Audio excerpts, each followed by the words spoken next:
Hi, and welcome to the lesson on the breakdown of the usage of scales.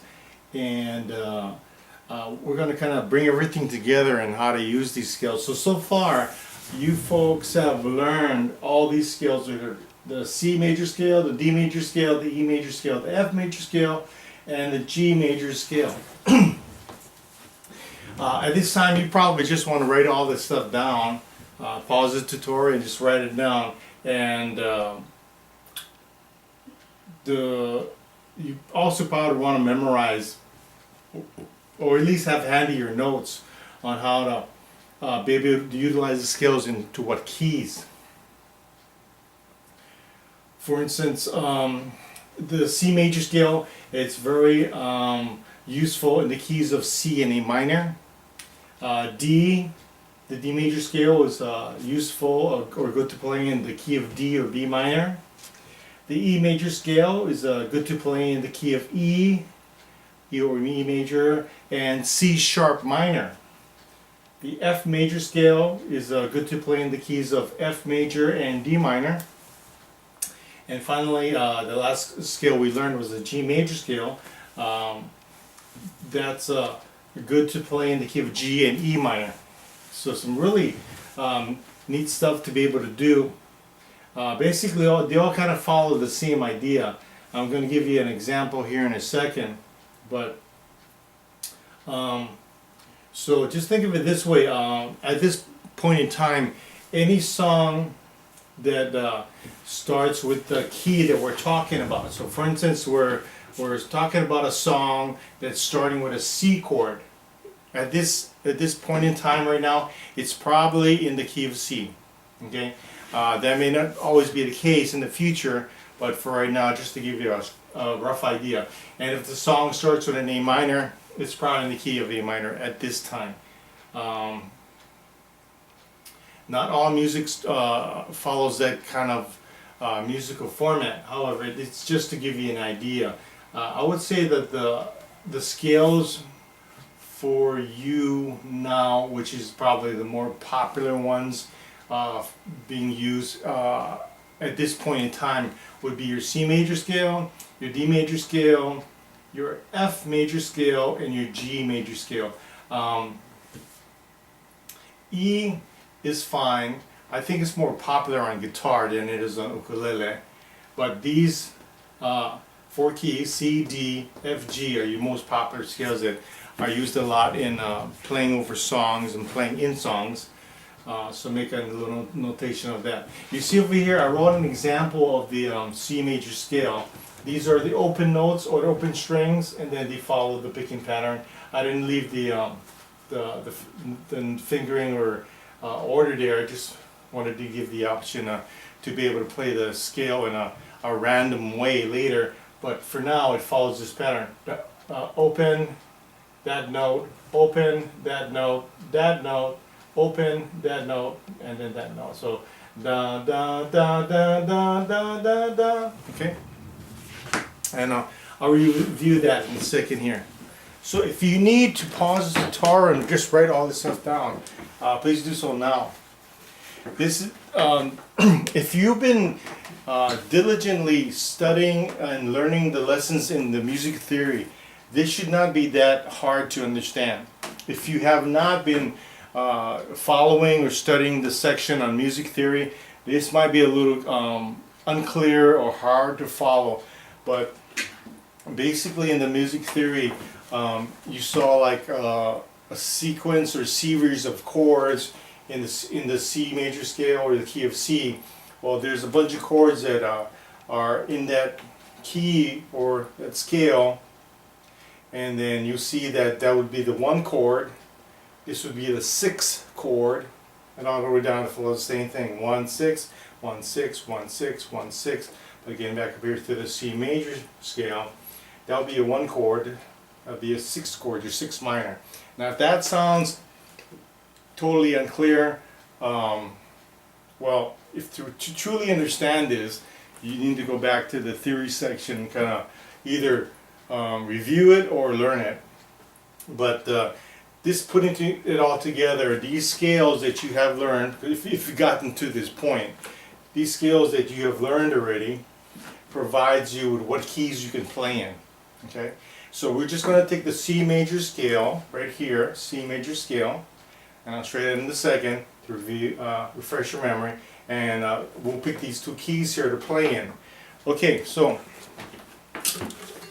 C major scale, open third string, right here, open third string, finger down, the third string, next string open, first finger, first fret, next third finger, third fret, second string, we're on the second string, then finally open first finger, oh sorry, okay, one more time, open third string, second finger, open second string, first finger, third finger, open first string, second fret, and then finally last fret, third fret, first string. That's your C major scale. Okay, so that's to refresh your memory. This whole C major scale should be a review for all of you because we covered this in the course way in the beginning section. Okay, so what I mean by playing in the key of C is if the song starts with a C chord, it's probably in the key of C at this point in time. Keep in mind that later on as you get into more maybe popular forms of music, complicated music, it might not be that way. But just to give you an idea, we're going to keep that concept for now. So let's say the song is going F and to C, going to an F next. And then I'm going to say G7 back to a C. Okay, so this is in the key of C. F, G7, back to C. And now I'm going to play C scale ascending. Now that was very slow, but it gives you an idea how it fits with that key. We'll try it again. F, G7, C. Now we're going to go descending, okay? Descending.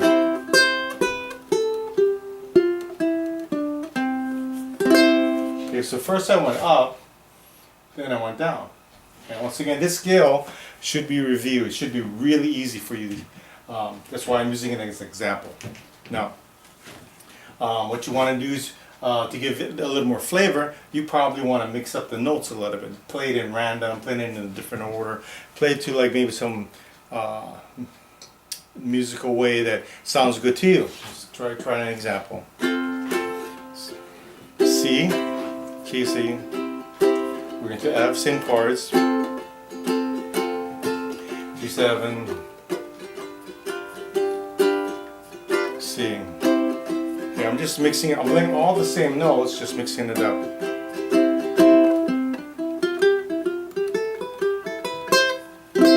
So I played only these notes, no other notes. It was one of these notes. So basically I just kind of what, playing randomly, open, down, next string, down, back up here, back down first string. So it's not important what I did, okay? What's important is that you understand that the C major scale, these notes, can be played with this key or keys. And for instance, like A minor, okay? So let's see here, A minor to A minor. So I'll play this progression: A minor, D minor, D7, E7 to A minor.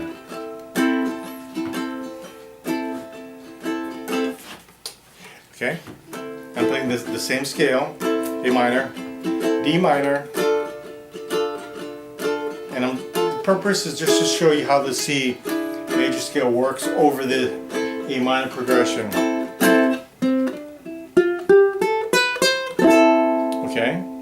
See how it kind of fits in there? Now I'm going to do the same thing, but I'm going to descend, D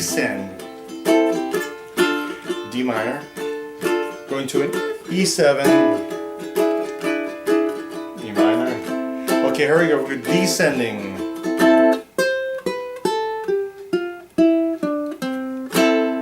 Okay, so I played the C major scale over the progression of A minor, or the key of A minor.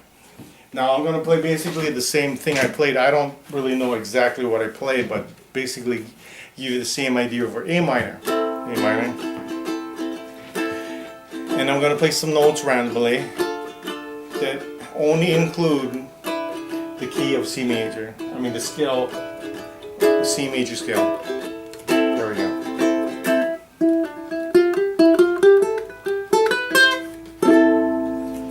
So what I did was I just basically played a similar version to the first example that we didn't see. Was I played random notes in you know a mixed order, but only these notes. I didn't play any other notes but what's listed here. Okay. So now, from this example of the C major scale, you can apply it to all these. Okay. Once again, I said your more popular ones were C, D, F, and G, okay? But you still can apply it to all 5. You have learned all these skills under the skill supplement section. For learning skills, this was an example just for this, but the same idea, same concept applies to all of these, okay? I would definitely, back to the tutorial, give it at least a couple more listen to and try to understand it, get a better understanding of it. And once again, it's really going to come together when you're learning the theory of it all. That's in the theory section of the supplement. That really coincides with this, along with your scales, etc. So altogether, that entire supplement section really puts everything together in perspective and allowing you to really understand how this all works together. Okay, so either you have to review the theory section or learn the theory section if you just skipped it, because that coincides with this, and then this might be a little clearer. But the main thing for this lesson, if you have done all that, is that knowing that these scales work for what keys. And at this time, I would suggest just memorizing or having like a note paper, putting in your music binder, and so you can access it at any time when you need to know what scales go with what keys. Okay, so when you're ready, we'll see you for the next lesson.